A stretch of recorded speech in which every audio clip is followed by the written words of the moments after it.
What's going on YouTube? This is the level 100 Manga Night. And this is level over 9,000 Little Wren. And she always has to one-up me for some reason, but whatever. Today we are talking about the awesome Sword Art Online. Since you can kind of figure since Sword Art Online 2 or Gungan Online or Sword Art Online Season 3, whatever you want to call it at this point. So what better time than ever to talk about Sword Art Online, which was phenomenal. I loved it. I really liked it too. It was everything that I was expecting Dot Hack Sign to be, that it wasn't. But it wasn't boring. It definitely was not boring. I really feel like I have to stress that. Yeah, there was actually action, there was a legitimate love story. And they knew what they wanted to do. And they did it for apparently 2 seasons. I actually was under the impression until a few minutes ago that all 26 episodes were just one complete season with a very strange cut in the middle. Yeah, that's why I kind of made the joke about Gungan Online. Like, whatever you want to call it, Sword Art Online, I just base it off of worlds, Sword Art Online and Alphaheim, but I'm getting too far ahead of myself. So, summary. The summary is this, pretty much, you got this guy, Kirito, well, Kazuto, but his game character is Kirito. And the biggest craze, virtual reality, RPGs, MMOs, is finally here, which has actually been a nightmare of mine. And he logs into an awesome, gorgeous world. We're talking like better than PlayStation 4 graphics. We're talking about super 50 mega RPMs of time on your computer to play this. For my RPG fellow brethren out there, Skyrim modded, Witcher modded, and 5K settings. All that has nothing compared to Sword Art Online. You can only play it on an Alienware computer. Really? Nah. Don't buy an Alienware computer. That's so. But anyway, you guys, we've got the whole fantasy setting, swordsmanship, and mystical beasts, and everything's great. Great time. And then, guess what happens? Chaos! Oh my God! Somebody hacks the game. If you die in the game, you die in real life. Oh, that's crazy. I still want that on a shirt. If you that would be great. If you die in the game, you die in real life. Yeah. So people start flipping out, and but this one guy, Kirito, actually was like a beta tester. What they call him? He was the beaters. Yeah, the beaters. What? And he kind of knew how to explore through the world because he had been beta tested. Like real life beta testers. Yeah. You guys. Yeah. Remember? Cheater. Yeah. Well, that's where it came from. Beta plus cheater was a beater.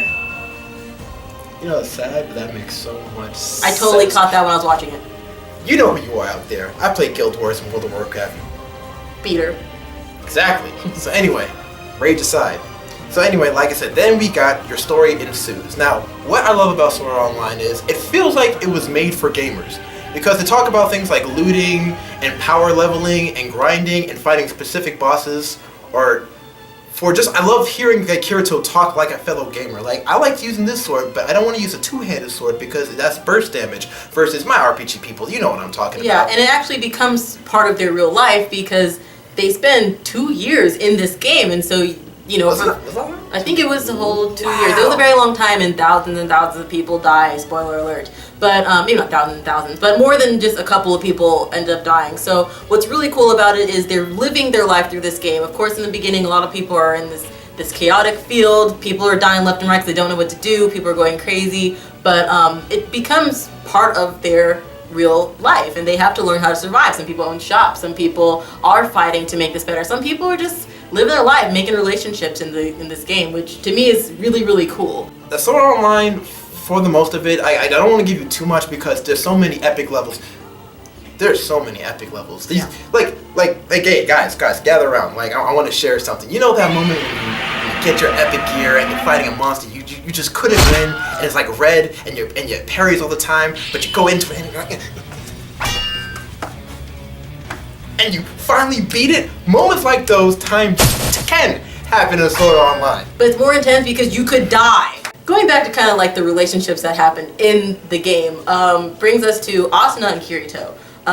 First of all, I'd like to say that yes, first of all, Kirito is not useless. And I always say this about dark-haired characters and main characters. Is this your fabled dark-haired character? Yes, you have people like from Attack on Titan, Eren Yeager, in Mirai Nikki, you have Yuki. These characters that rely on the female character who is usually crazy to make them better than they actually are, and they can't do anything without. Same with Dead Man's Wonderland. It's kind of the same situation. What is a man without his epic bottom bitch to support him? He needs to be a man, and he needs to understand that he needs to take on the things that happen to him in real life and or a video game. So that's why I really like Kirito. But you also still have Asuna, who can handle her own stuff on her own and basically just adds to what you call the power couple. Their relationship isn't this, oh senpai, I can't look at you. Oh, like they actually grow in a realistic relationship in a world that should be, like for most part, very unrealistic. And I love her fighting style. Her fighting style is what I use in RPG. Fast,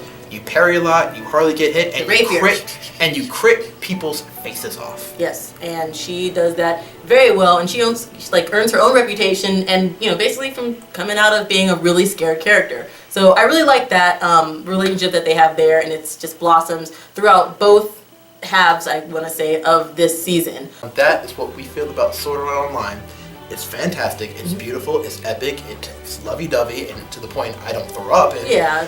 And, dude, the fights, the boss fights, Yeah, whatever it is that he's doing, I'm not even really sure what that is. Hopefully we're going to cover that up with pictures or videos. But they do have really good fights, really good boss battles, really good dungeon battles, which again, this is why I brought up dot hack sign. There was no fighting in those. It was all talking. And if you're going into this thinking that it's going to be one of those really talky ones, no, there's enough action in this to really bring it together, both in, the first half of the season and the Elfenheim half of the season. I don't know. There's a lot of girl power moments, so it has something. It's you know what it is? It's a very good show to watch with your significant other. I can say that. I would agree.